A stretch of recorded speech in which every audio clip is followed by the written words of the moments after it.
il y a eu effectivement de très grands noms dans les génériques des films d'Émile Cousinet. Et parmi les stars Cousinet, il y avait Jean Carmet.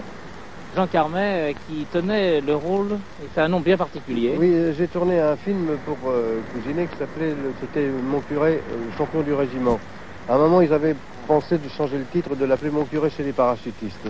Mais comme à l'époque, Cousinet faisait une série de films qui étaient d'inspiration ecclésiastique, il y a eu une période dans laquelle ça a été uniquement militaire, mais à un moment, il a mêlé le militaire à l'ecclésiastique. Qui n'est pas pour vous déplaire. Ce qui n'a pas été pour me déplaire. Alors j'étais engagé, je crois que à l'époque, il y avait Daniel Sorano jouait les jeunes premiers comiques chez Cousinet, quelque temps avant. Et puis Sorano a fait une carrière au TNP. Et à ce moment-là, j'ai rencontré Cousinet, moi, à Bordeaux, au cours d'un tournage. Puis on a fait connaissance et j'étais très curieux de lui, parce qu'on m'en avait déjà beaucoup parlé. Il était déjà très très légendaire dans la profession.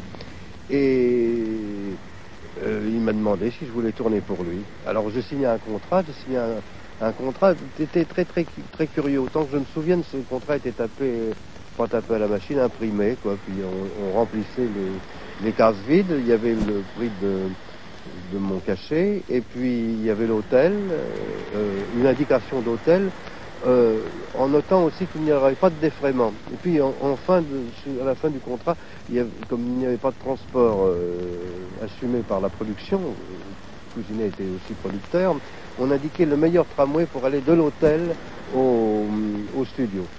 Et de travailler avec lui, c'était agréable. C'était un grand metteur en scène, c'était un directeur d'acteur. C'était un personnage extraordinaire parce qu'il était d'abord il était affolant. Il fallait pas se laisser prendre dans son énervement permanent. Moi, je me souviens le premier jour où je suis arrivé et j'avais beaucoup sympathisé avec lui parce que avant de commencer à travailler, il m'avait emmené faire un très très bon repas et c'était un grand connaisseur en vin de Bordeaux. Il m'avait fait voir un Saint-Émilion sublime. Puis il m'avait fait voir des objets qu'il avait chez lui. Il était collectionneur de très beaux objets.